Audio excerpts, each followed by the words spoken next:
Bismillahirrahmanirrahim. Assalamualaikum warahmatullahi wabarakatuh.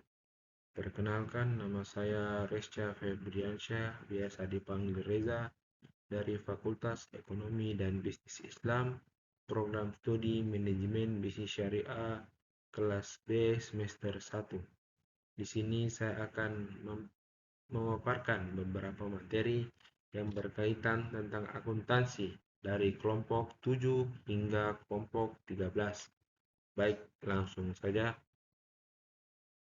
Yang pertama, Undang-Undang Sarbanes-Oxley Pengendalian Internal dan Kas.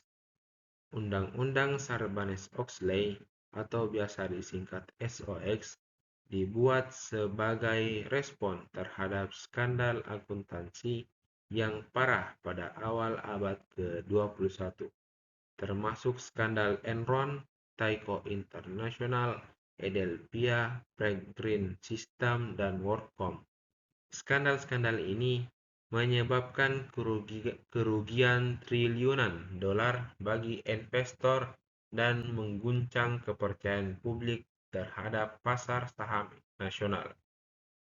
Tujuannya adalah untuk mengembalikan kepercayaan publik terhadap laporan keuangan perusahaan dan menjaga hak-hak pemegang saham. Dengan demikian, SOX menekankan pentingnya pengendalian intern yang efektif untuk mencegah kecurangan dan pembuatan laporan keuangan yang menyesatkan. Pengendalian internal control adalah prosedur dan proses yang digunakan oleh perusahaan untuk menjaga asetnya, memproses informasi secara akurat, dan memastikan kepatuhan terhadap hukum dan peraturan. Tujuan utama pengendalian internal adalah untuk memastikan integritas data keuangan dan menghindari kecurangan atau manipulasi laporan keuangan. Melalui SOX, perusahaan diwajibkan untuk mempertahankan pengendalian intern yang efektif. Ini termasuk mereview dan revisi prosedur pengendalian intern secara reguler, mengidentifikasi dan mengoreksi definisi dalam pengendalian intern, memberitahu auditor eksternal dan komite audit tentang defisiensi signifikan dalam pengendalian intern, menjamin bahwa informasi yang ada di dalam laporan terkait dengan perusahaan adalah anak-anak perusahaan. Baik, lanjut ke materi selanjutnya. Akuntansi piutang. Piutang adalah klaim atau hak yang dimiliki perusahaan untuk menerima pembayaran dari pihak lain akibat transaksi yang telah dilakukan. Biasanya berupa penjualan barang atau jasa secara kredit.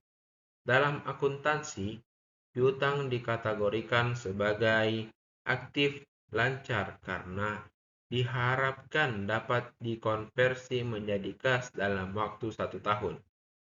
Piutang terbagi menjadi 3 jenis. Yang pertama, piutang usaha. Terjadi dari penjualan barang atau jasa yang merupakan bagian dari kegiatan operasional perusahaan. Ini adalah jenis piutang yang paling umum dan biasanya tidak dikenakan bunga jika dibayar tepat waktu. Yang kedua, piutang wesel merupakan piutang yang dibuktikan dengan surat wesel atau dokumen formal lainnya yang menyatakan kewajiban debitur untuk membayar sejumlah uang pada tanggal tertentu. Yang ketiga, piutang lain-lain, termasuk piutang yang tidak terkait langsung dengan aktivitas utama perusahaan, seperti klaim asuransi dan pinjaman kepada karyawan. Piutang tak tertagih. Pengertian piutang tak tertagih. Piutang tak tertagih adalah hutang yang tidak bisa ditagih dari pihak lain yaitu penjualan barang atau jasa yang berhubungan dengan bisnis perusahaan yang menghasilkan piutang. 2. Kriteria piutang tak tertagih ada 4. Yang pertama, telah memiliki usia tertentu. Yang kedua, penagihan telah dilakukan melewati batas penggolongannya. Yang tiga, kreditur mengalami kebangkrutan. Yang keempat, debitur dipastikan gagal bayar karena kejadian tertentu. Lanjut ke materi selanjutnya, peranan akuntansi dalam bisnis. Peranan akuntansi dalam bisnis. Akuntansi adalah sistem yang digunakan untuk mencatat, mengklasifikasikan, dan melaporkan transaksi keuangan. Dalam konteks bisnis, akuntansi memiliki beberapa peran penting yang mendukung operasional dan pengambilan keputusan. Secara garis besar, pihak-pihak yang memerlukan informasi akuntansi dalam perusahaan adalah yang pertama, manajer, yang kedua, investor, yang ketiga, kreditor, yang keempat, instansi pemerintahan, yang kelima, organisasi nirlaba, dan yang keenam, organisasi lainnya atau buruh. Transaksi bisnis perusahaan.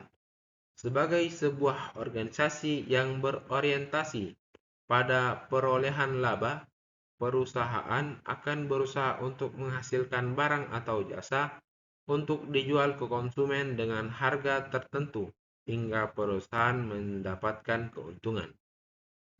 Kewajiban ekonomi dari suatu perusahaan yang secara langsung mempengaruhi kondisi keuangan atau hasil operasi dan harus dicatat oleh perusahaan yang terkait, itulah yang disebut transaksi bisnis perusahaan, seperti transaksi internal dan transaksi eksternal. Lanjut ke materi selanjutnya, akuntansi aset tak terwujud. Aset tak terwujud adalah aset non-moneter yang tidak memiliki wujud fisik namun dapat didefinisikan dan dikendalikan oleh entitas. Aset ini dapat digunakan untuk menghasilkan barang atau jasa atau untuk tujuan lainnya.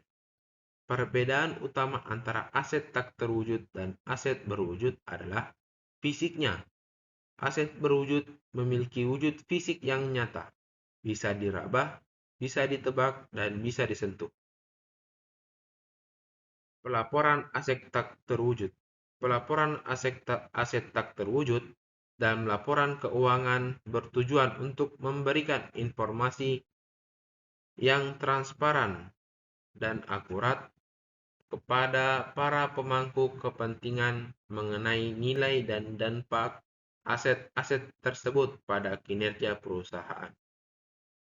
Berikut adalah aspek-aspek yang penting yang perlu diperhatikan dalam pelaporan aset tak terwujud. Yang pertama, informasi yang diungkapkan dalam laporan keuangan. Yang kedua, laporan manajemen. Dan yang ketiga, contoh pengungkapan dalam laporan keuangan. Lanjut ke materi selanjutnya. Liabilitas adalah kewajiban finansial harus dipenuhi oleh individu atau perusahaan kepada pihak lain, biasanya dalam bentuk uang atau layanan. Dalam akuntansi, liabilitas mencakup utang yang timbul dari transaksi masa lalu dan diharapkan akan dilunasi di masa depan. Menurut PSAK, liabilitas dapat berupa kewajiban hukum maupun kewajiban konstruktif. Liabilitas dibedakan menjadi 3. Yang pertama, liabilitas jangka pendek yang harus dibayar dalam waktu kurang dari 1 tahun. Yang kedua, liabilitas jangka panjang yang memiliki jangka waktu lebih dari 1 tahun. Yang ketiga, liabilitas kontingensi. Liabilitas kontingensi adalah jenis kewajiban perusahaan yang muncul dalam kondisi tertentu. Pengakuan dan pengukuran liabilitas. Pengakuan liabilitas. Pengakuan liabilitas terjadi pada saat entitas memiliki kewajiban hukum dan kewajiban konstruktif sebagai hasil dari peristiwa masa lalu. Yang kedua, pengukuran liabilitas. Liabilitas umumnya diukur berdasarkan biaya historis, yaitu jumlah yang harus dibayar atau nilai sekarang dengan kewajiban tertentu. Pelaporan liabilitas dalam laporan keuangan. Liabilitas lancar. Kewajiban perusahaan yang harus dibayar dalam jangka waktu kurang dari 1 tahun, seperti per bulan, per kuartal, per semester. Liabilitas lancar juga dikenal sebagai liabilitas jangka pendek atau short-term liabilitas. Contoh liabilitas lancar adalah kredit rekening koran, tagihan listrik, tagihan air, cicilan mesin, dan pajak penghasilan. Yang kedua, liabilitas tidak lancar. Kewajiban perusahaan yang harus dibayar dalam jangka waktu yang lebih lama, yaitu dalam satu siklus laporan keuangan perusahaan. Liabilitas tidak lancar juga dikenal sebagai liabilitas jangka panjang. Contoh liabilitas tidak lancar adalah utang bank, utang hipotek, utang obligasi, koordinasi, utang subsidiasi, utang pemegang saham, dan utang sewa. Lanjut ke materi selanjutnya. Akuntansi penggajian. Akuntansi penggajian atau payroll accounting adalah sistem pelacakan dan pengeluaran bisnis yang terkait dengan penggajian. Menurut Mulyadi, mengemukakan bahwa sistem informasi akuntansi penggajian adalah fungsi dokumen, catatan, dan sistem pengendalian payroll accounting yang digunakan untuk kepentingan harga pokok produk dan penyediaan informasi guna pengawasan biaya tenaga kerja. Dokumen yang digunakan dalam sistem akuntansi penggajian. Yang pertama, dokumen pendukung perubahan gaji dan upah. Kedua, kartu jam hadir. Yang ketiga, kartu jam kerja. Yang keempat, daftar gaji dan daftar upah. Yang kelima, rekap daftar gaji dan rekap daftar upah. Yang keenam, surat pernyataan gaji dan upah. Yang ketujuh, amplop gaji dan upah. Dan yang kedelapan, bukti kas keluar. Jurnal umum. Pengertian jurnal umum. Jurnal umum atau jurnal transaksi adalah catatan yang sistematis dan kronologis dari transaksi finansial dengan menyebutkan perkiraan yang akan didebet atau dan dikredit, disertai dengan jumlahnya masing-masing, dan keterangan singkat dari transaksi tersebut. Fungsi jurnal. Yang pertama, fungsi historis. Yang kedua, fungsi mencatat. Yang ketiga, fungsi analisis. Yang keempat, fungsi konstruktif. Dan yang kelima, fungsi informatif. Lanjut ke materi selanjutnya, akuntansi untuk persekutuan. Persekutuan adalah suatu bentuk usaha yang melibatkan 2 orang atau lebih yang sepakat untuk berinvestasi dan berbagi keuntungan serta risiko dari usaha tersebut. Dalam konteks akuntansi, persekutuan mencakup pencatatan kontribusi modal, pembagian laba, kewajiban masing-masing anggota.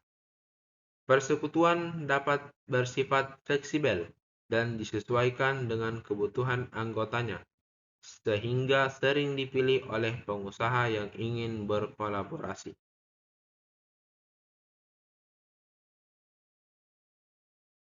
Persekutuan dapat dibagi menjadi 2.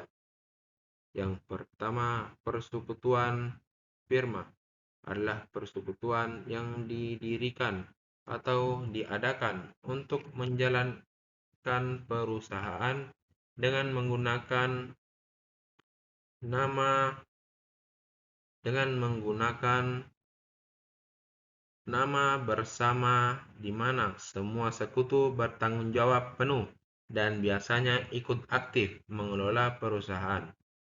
Firma secara luas dapat digunakan untuk kantor hukum atau kantor akuntan. Yang kedua, persekutuan komandifer-CV. Suatu bentuk perjanjian kerja sama untuk perusahaan di mana salah satu atau lebih dari anggotanya bertanggung jawab terbatas. A. Sekutu aktif dan B. Sekutu pasif silent renter. Baik, mungkin itu saja yang dapat saya sampaikan. Lebih dan kurangnya mohon dimaafkan. Billahi taufiq wal hidayah. Wassalamualaikum warahmatullahi wabarakatuh.